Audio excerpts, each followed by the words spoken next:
In the small town of Ravenswood, a place shrouded in mysteries and dark legends, rumors grew about the Sack Man. It was said to be a sinister figure that appeared in the darkest corners of the streets at night, carrying a stained sack with indescribable marks.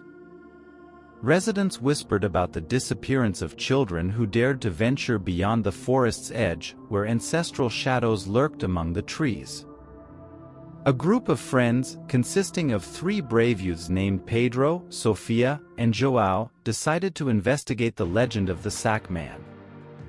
They had heard stories from their grandparents about how the missing children were taken to a place beyond the forest, where wails echoed under the moonlight. Determined to unravel the mystery, the 3 friends devised a plan to explore the woods on the next full moon. That night, armed only with lanterns and courage, the young ones entered the forbidden forest. Shadows danced among the twisted branches of ancient trees, and nocturnal sounds created a symphony of suspense around them. As they followed a narrow path, they spotted a distant figure carrying a bulky sack on their shoulders. "That's him," whispered Sophia, her voice trembling. The friends hid behind a pile of moss-covered rocks and silently observed as the Sack Man passed by slowly. He walked with heavy, irregular steps, as if bearing a terrible burden. What could be inside that stained sack? And where was he heading on that ominous night? Determined to unravel the mystery, the young ones followed the stranger, keeping a safe distance. With each step, the forest seemed to close in around them, as if the very spirits of the trees were watching them. In a moment of carelessness, João stepped on a dry twig, which cracked loudly in the night's silence. The Sack Man suddenly stopped and turned towards the friends. His eyes, shaded by darkness, seemed to glimmer with an eerie light. In panic, the 3 youths cowered on the ground, hoping the stranger would continue on his way. But the Sack Man did not ignore them. With a swift gesture, he dropped the sack to the ground and disappeared into the trees, as if merging with the shadows of the night. Pedro, Sofia, and João exchanged frightened glances and, after a moment of hesitation, cautiously approached the sack. What they found inside chilled them to the bone. Within the sack, in the dim light of their lanterns, the youths glimpsed something horrifying. A pile of old, worn-out dolls, all with macabre expressions and empty eyes. The dolls were dirty with soil and dark stains, as if they had been buried and unearthed multiple times. Sophia took a step back, gripping Pedro's arm tightly. What are these things?" she whispered, her voice trembling. João, with renewed courage, approached the sack and touched one of the dolls. His skin crawled as he felt the cold, rough texture of the toy. "This is terrifying," he muttered. Before they could ponder further about the discovery, a strange sound echoed around them. It was distant, childish, and melancholic laughter, as if coming from a place beyond human perception. "This isn't normal," said Pedro, looking around nervously. Suddenly, the dolls began to move on their own. Rusty joints creaked as their lifeless eyes fixated on the intruders. The friends recoiled in horror, witnessing a scene that defied rational explanation. One of the dolls raised its cloth arm and pointed towards a narrow trail between the trees. It seemed like a silent indication, a sinister invitation for the youths to follow. What's happening?" asked Sophia, wide-eyed. João, though hesitant, felt an irresistible urge to unravel the mystery. He looked at Pedro and Sofia with determination. "Let's follow. Maybe we can uncover the truth behind all this." The 3 friends followed the macabre dolls along the trail, while the sound of childish laughter accompanied them like a distant echo. The surrounding darkness became denser and more oppressive, as if the forest itself was pulling them inward.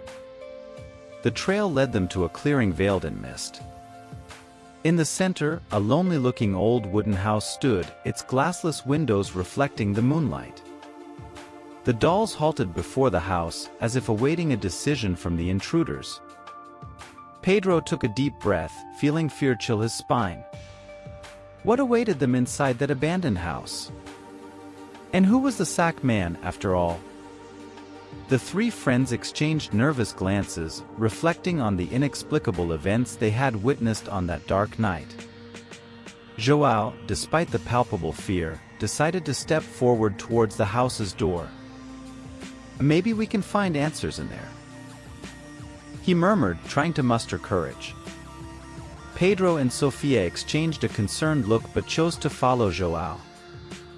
The door creaked open slowly, revealing a dark and unfamiliar interior. The friends entered cautiously, their lanterns illuminating the way. Inside the house, the air was heavy and filled with the scent of dampness and abandonment. The walls were covered in cobwebs, and broken, dusty furniture gave the house an atmosphere of desolation. In the center of the main room, an old, rusty chair faced a dormant fireplace. Resting on the chair was a small, dusty diary. Sofia, curious, approached and opened it carefully. The yellowed pages contained handwritten entries. Sofia's eyes scanned the words, absorbing the macabre tale unfolding before her.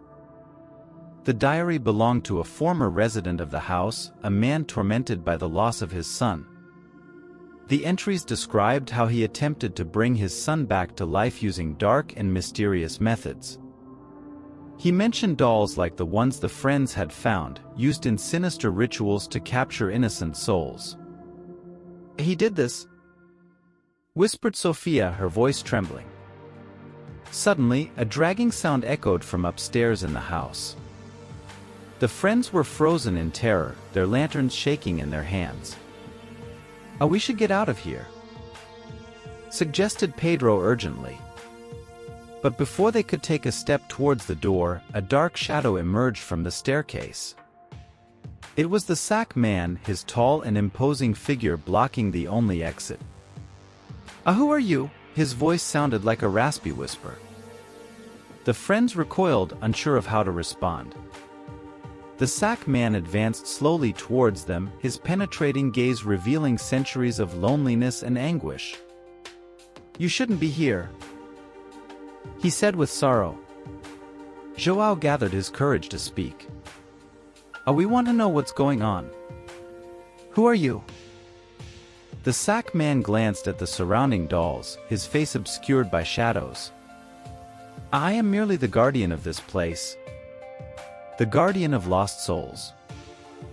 A sudden crash echoed through the house, and the walls seemed to tremble.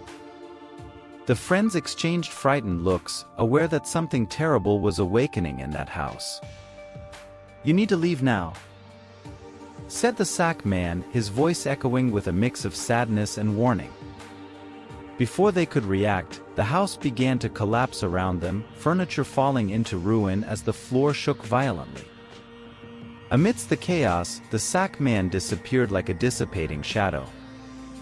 The friends ran in desperation through the collapsing doorway, the darkness swallowing the house behind them. When they finally emerged from the forest, panting and trembling, they looked back and saw only an empty clearing. They never ventured into that part of the forest again, but the images of that night would haunt their memories forever. The mystery of the sack man remained an indescribable shadow, an unresolved enigma that left them with more questions than answers.